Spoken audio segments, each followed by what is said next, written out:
Good afternoon, friends. Theresa Pore here, founder of Unbreakable Enterprises and your host for the UnBreakable Men Podcast. I don't know if you saw and really took in the actual title of this. It says Reclaiming Identity and Redefining Purpose. And maybe there's not a better guest than what we're going to go into today with my friend Marcus. You know, today's talk is really all about his journey and how he gets to be a narrator for other people. He has this amazing career where he gets to read stories. He gets to be the voice behind your audiobooks and narrate that journey. But I want to ask you, at what point did you decide to become the narrator of your life? Or are we living it through somebody else's lens? And that's what we're going to dig into today after we spend a few moments meeting our guests. But please help me welcome to the stage my new friend, Marcus. Marcus, welcome. So happy to have you with me today. Thank you for having me. Oh, you are so welcome. I love the room. We kind of talked about that a minute ago. Tell us what your setup is right there. Oh, well, this here is my new and improved studio booth. When I first started out narrating audiobooks, I was in the closet to do the pun. It was literally, I was in the closet with moving blankets around me, and it was 100 degrees in there all the time. And when I got my first big royalty check, I was like, I need to get out of the closet. So puns aside, I found this thing called a studio brick, and it's basically an enclosed soundproof room that I picked up in Houston for a couple grand with my big royalty check from my first big book. And brought it home, lugged it up to the second stair. The thing weighs like 1,000 pounds, but literally I have no problem recording now. I don't have to wait for planes to stop flying overhead or dogs to stop barking. I can't hear anything outside of here. That's incredible. You know, if I didn't know you were from Round Rock because you just told me that, I would have asked you if you were from Pflugerville because of the puns. The puns. The puns, yeah. And you had another really cool pun that you used a moment ago about your career allowing you to be in a padded room, and I think that's so fun. That I get paid to sit in a padded room and talk to myself in different voices. Yeah. Yes. That's awesome. That's awesome. But it's a lot of fun because I get to try different accents, do different characters. It's a lot of fun. It's always something new. Well, Marcus, I know just in the conversation with you that you've had this dream of getting to use your skills for a long time, and life took you on a little hiatus, a little road detour, right? And some things shifted. And probably, though, in that process, you picked up some skills that you now are fully able to exercise, maybe in this career, but also in your other career.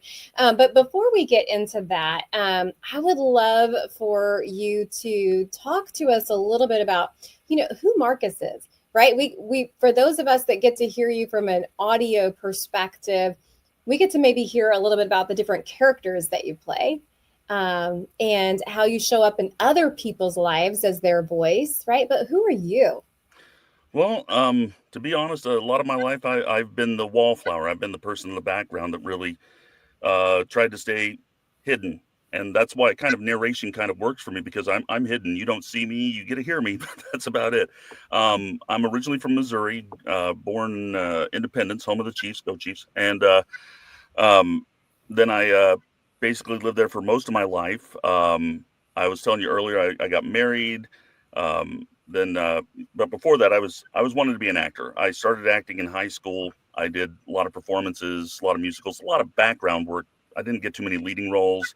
I was a lot of the side characters or the, co-star kind of thing. I never was the leading man, and I was okay with that, because in a world full of Tom Cruises, there's got to be some Paul Giamattis, and so that's me. I'm Paul Giamatti.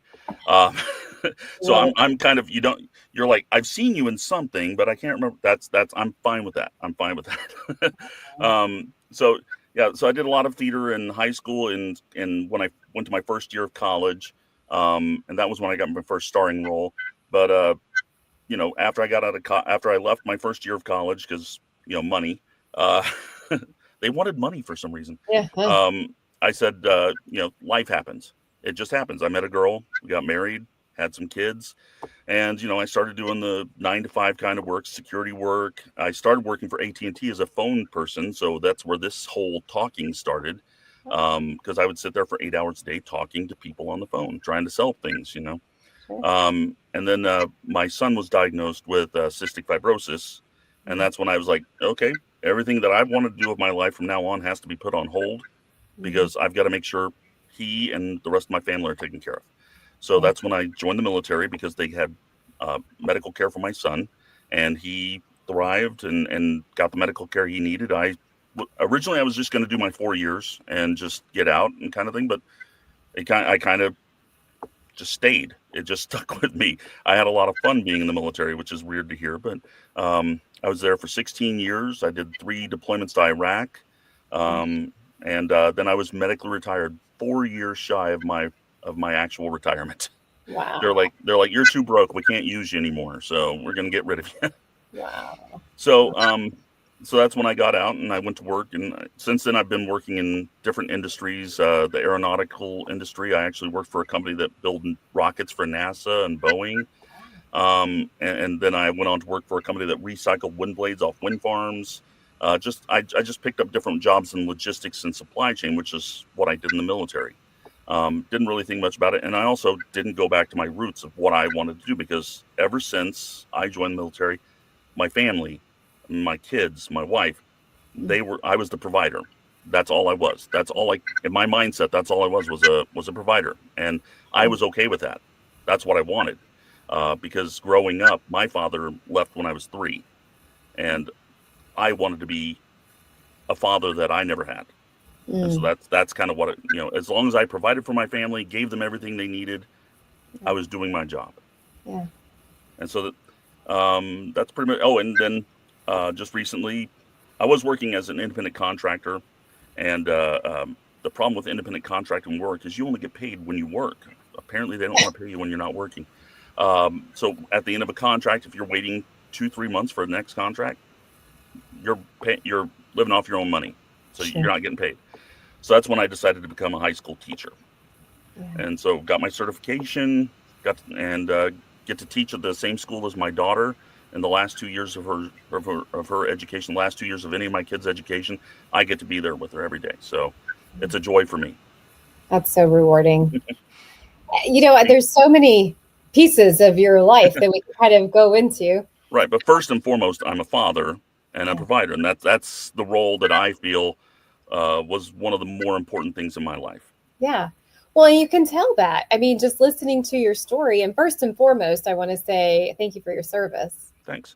And for the sacrifice. I can tell that was a lot of a sacrifice, right? We don't get medically discharged for no reason. Things, yeah. Yeah. Yeah. Thank you for that. And thank you for not only being a provider for your family, but also for the nation. And that's a heavy load to carry, and an honor to look at you and say thank you. So thank you. Thanks. Yeah. And if you can't tell, the day I left the military, I realized that food tasted good. So that's funny. Well, we do love food, and it does taste pretty good. Yeah, absolutely. No, the joke is that I spent my entire military. Actually, I smoked for like 25 years, and the day I left the military, I told my wife I'm going to quit smoking too. And that's when I started going, okay, well, cheeseburgers are good. I've been working on it. We trade something for another, right? Exactly. Yeah. That little addictive personality kind of thing. Yeah. Well, I think that those are some very big traits. And one of the things that we talk about with Unbreakable Men that has been a constant reminder for all men that I've had a chance to visit with, and for those that listen, and even for women, is the importance of knowing what drives you. And obviously in your situation, you've become very clear that it is to be a provider and to be a father, and to be a strong, father that you never had. And I think, when I talk to people about the journey of self-discovery to purpose, which is what we focus on with Unbreakable, is our purpose is sometimes attached to pleasure, usually attached to pain, but always attached to people. Right. Mm-hmm. And you think about yours. I mean, I'm sure there's some wonderful, pleasurable moments in that, and some hard things that have propelled you. but your people. That's what matters. Absolutely. Absolutely. My kids are everything to me. Just like my son was going to Texas State, and I would drive down every week to pick him up and bring him home for a 3-day weekend. I had no problem with it. I love that. I love that. And they're both graduated now? Yes. Well, no, my daughter starts her senior year this year. Okay. But something shifted. And, that's what I want to talk about, because you had mentioned in our brief conversation before jumping live was that something shifted in you, and those dreams and those desires that you had probably from a little boy, little Marcus, right? Yes. So today, they had to get put on the back burner for a while because you came into a season of life that required a different energy and a different level of focus. But now you get to get back in that. And I would love for you to talk to us a little bit about at what point, because this becomes, I think, a challenging place for a lot of people, Marcus, is that at some point we internalize the responsibility so much that we don't give ourselves permission to be who we want to be. Right. Like to honor the younger version of Marcus's dreams and goals and desires. And sometimes we grow up and we're like, well, I really didn't want to be a doctor, Right. But I wanted to serve, or I wanted to do X, Y, Z. So how did you come to the place of saying, I think it's time for me to do this for me? Well, like I said, when I got out of the military, I was officially medically retired, and we moved to Texas and all that. I was like, Texas is becoming the new place for movies to be made and TV shows to be shot, and maybe I should give another chance into acting. So I threw my hat in, and I found out that Walker, Texas Ranger, the new version, they were looking for background actors. I was like, well, I've always wanted to be on a TV show. So I went and did a couple episodes there where you probably see me in the back, like ordering food or something like that. And that was great. I thought it was great. Again, Paul Giamatti, not asking for the big roles. I just want to be on the film. And then let me see. I was also in a movie that's going to be coming out next year called After All, where, again, it's a scene where I walk out of a grocery store and hold the door open for Erica Christensen. And then I walk off. That's it. That's my scene. And then, I was like, well, maybe I should start looking at like student films or things like that where I can actually get a role. And so I got cast in a student film where I played like a talent agent, and I was found a piano prodigy and got the role. My wife says I probably got the role because I was the only old guy that did it. But I was like, fine, whatever, I got the role. Whatever I got. Exactly. That's when I had a problem. Apparently, one of the things that happened during one of my multiple deployments, I have traumatic brain injury. I was having problems memorizing. So I couldn't remember lines. So when I was filming these scenes, my script was right here, and then I'd say the line, and then they cut from me. And it was a real hindrance and kind of a ego popping thing right there. Cause you're just reading a script. And so eventually I was like, well, I guess maybe this wasn't meant to be. Maybe I'll go back to background work. I'll just be standing in the back, whatever. In fact, I'm trying to get onto Landman that's filming up in Dallas. So hopefully I would love to be a background work near Billy Bob. He's awesome. Anyways, so one day I was just looking around online for side gig work because, there's Ubering and there's door dashing and all that. And I found that Audible hires independent narrators. And I was like, well, I don't have to memorize a script. I just read a script. That sounds perfect. And so I auditioned for my first book, got it. I'll be honest, it wasn't a great book, but it was a way to test it and see how it worked. And, from there, I just picked up on it and started having fun with it. Again, though, as I've always said, I'm more of a provider father. So if this ever becomes a hindrance to me and my family time, this gets dropped like a hot coal. But in the meantime, I'm going to have some fun. Well, you deserve to have some fun. Absolutely.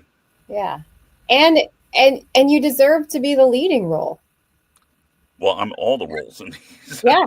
I do men, women, different races, different sexualities, all that kind of stuff. So I've played a lot of roles. How fun. So, okay.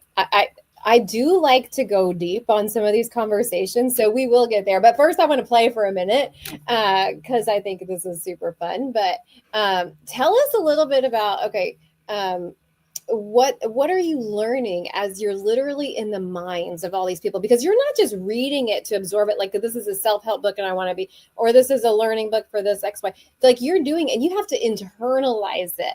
What does that feel like? It's very intriguing because like I read a chapter ahead every time. I don't read the whole book because I want to be on the same track as the reader. I don't want to know who the villain is at the end because I want that to be a surprise for both of us, kind of thing, right? So I'll usually read a chapter ahead, and that gives me a chance to read the character, kind of come up with some ideas, and I put in my head what actor I could picture playing that role. And then I tell people this, I'm a horrible impersonator on certain people, but I at least have that in my mind, and that's who I try to pretend to be like. So I can say, I can see Matthew McConaughey playing this. Well, I'll lean back and I'll try and do my Matthew McConaughey kind of talk. And I don't sound anything like him, but it gives me a character to kind of link it to, and I'll just kind of talk like him. And, other times I'll be the bombastic boss that has to growl. And, it's kind of like that. I've been working on my impersonation. So I've got Mickey Mouse down. I've almost got James Earl Jones, which that shocks a lot of people, but apparently I'm at his register, and to get at my register and then just work on enunciation is all you need for James Earl Jones because he over enunciates everything. Yes. Yes. And that's the key to a good James Earl Jones impression. But I started out doing the side characters because I was a side character.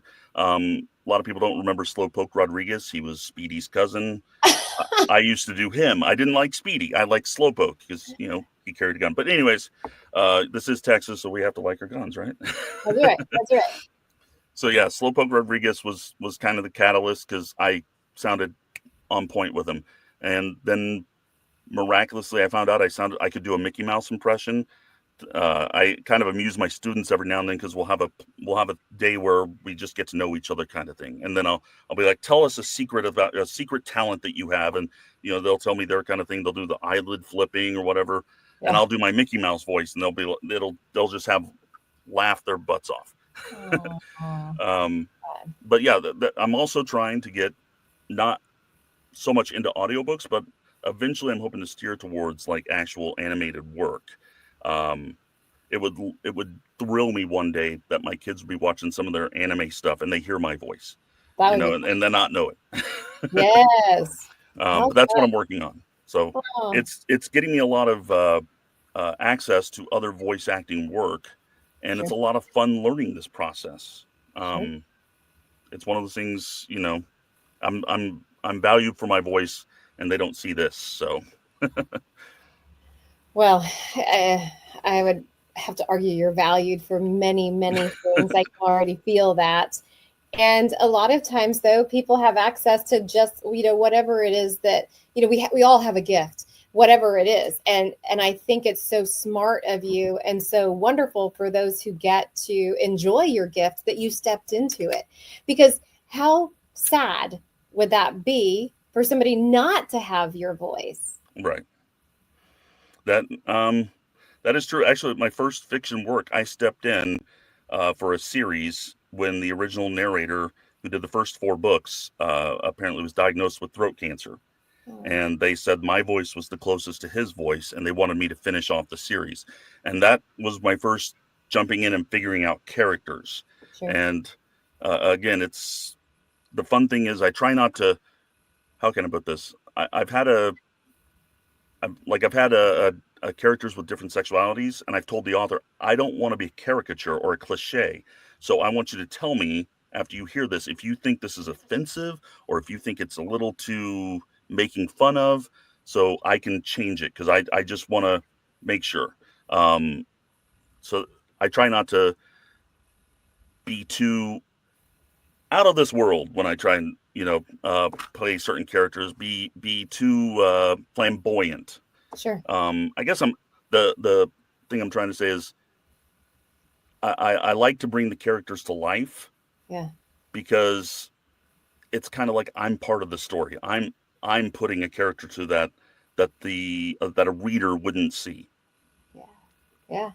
And that's usually the missing link, isn't it? Absolutely. Yeah, I feel Like that. you can read a story with black and white words, whatever that looks like, right? White paper, black words. Right. But you bring color to the situation. Your gift that you carry brings life to what is normally very one-dimensional, right? Yep. I was actually speaking at the Texas Literary Festival 2 weeks ago, and it was about the art of voice acting and the reason why voice actors are better than using AI for their books.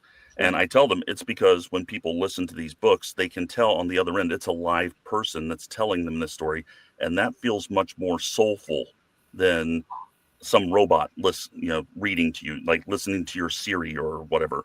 Yeah. You're actually making a connection with a person there because they're listening to a person. Yeah.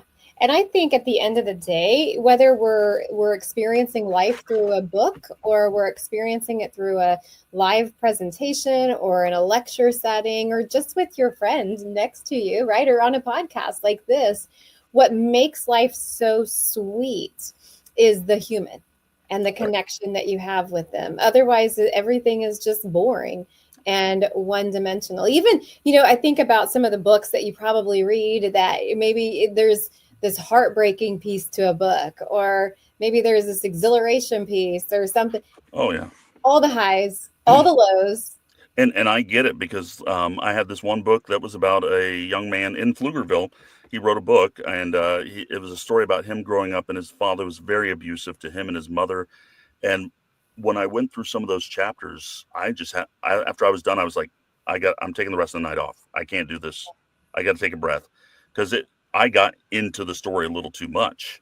Sure. And it's sometimes when you read these books, some of them. Okay, let me back up here a little bit. There's two types of books I read. There's books that I read that make the money, and those are the ones that usually have the abs on the cover. Sure.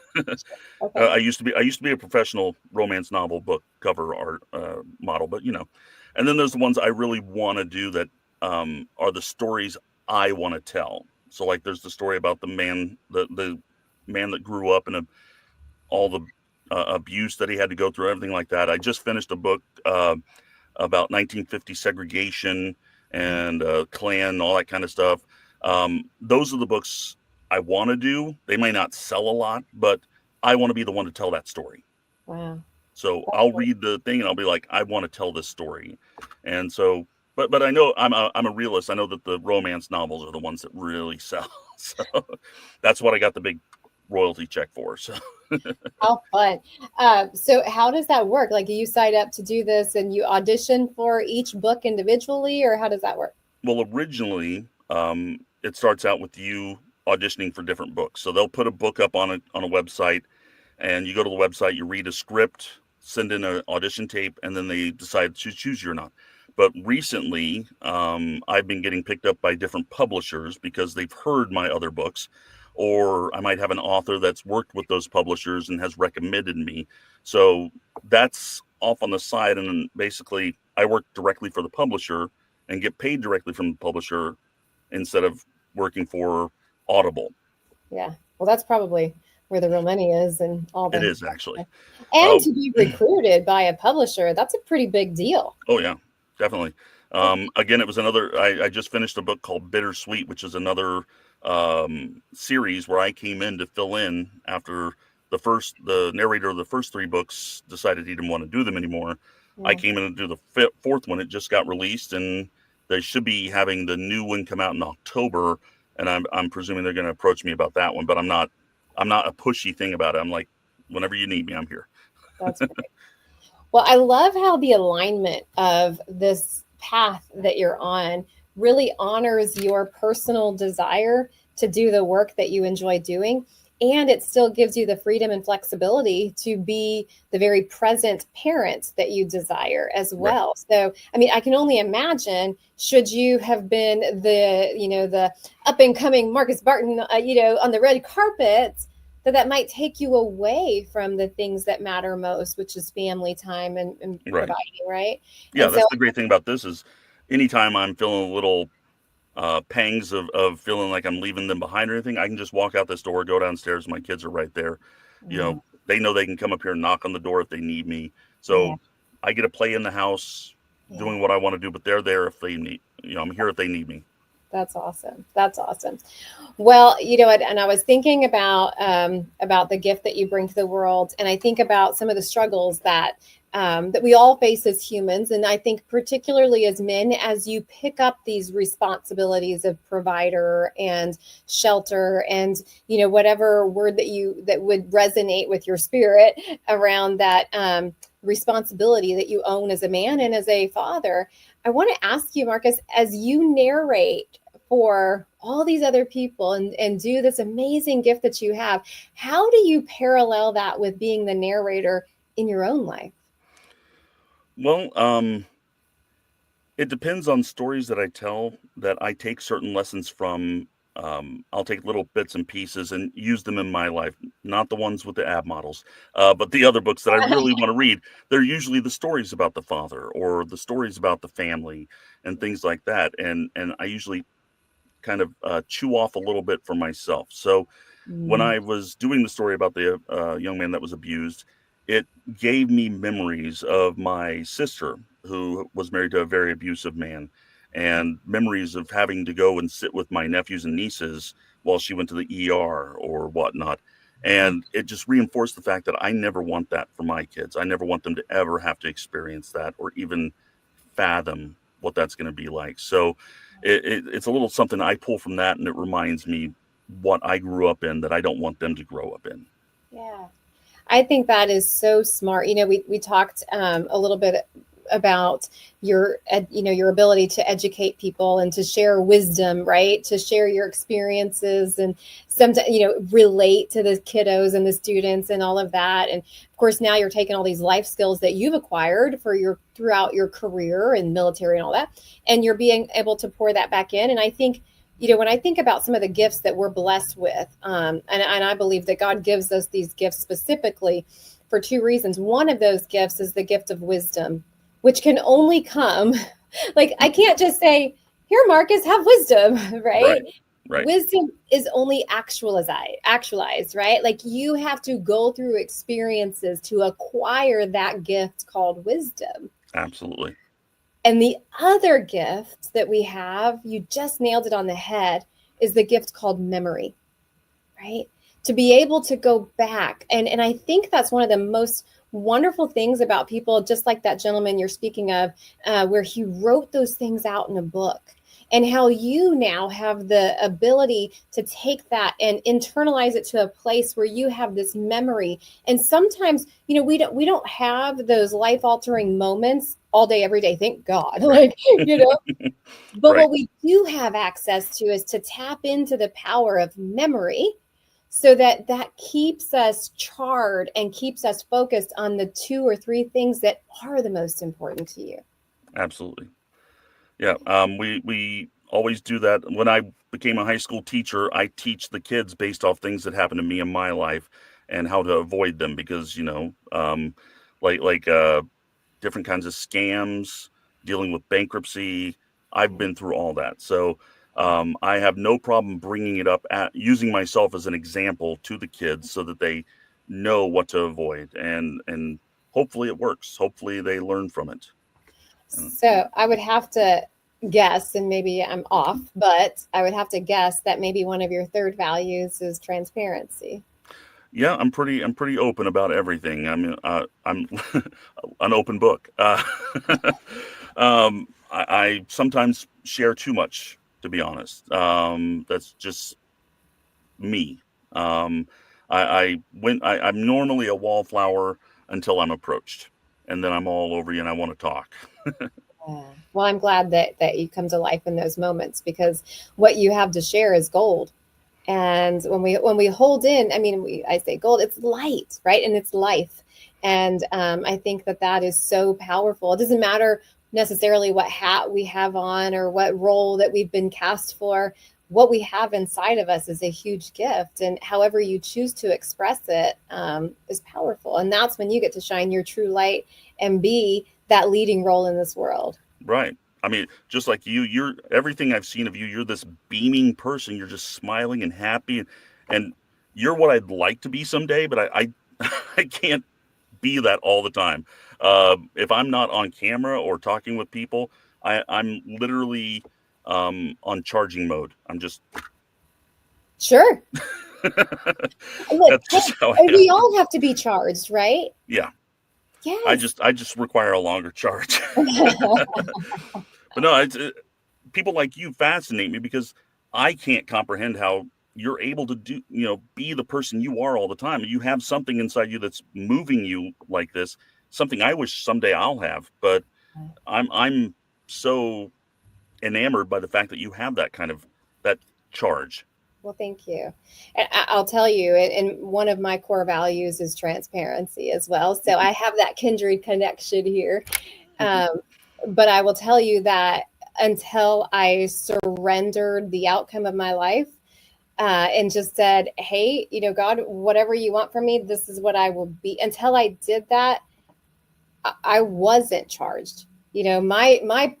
My energy, my charge truly comes from my relationship with the Lord. And that's what I believe. That's what I teach. And that's how I believe that I can constantly go. But I'll tell you, until I found that, I struggled personally. I struggled because I felt like, and I don't know if you ever feel this way or not.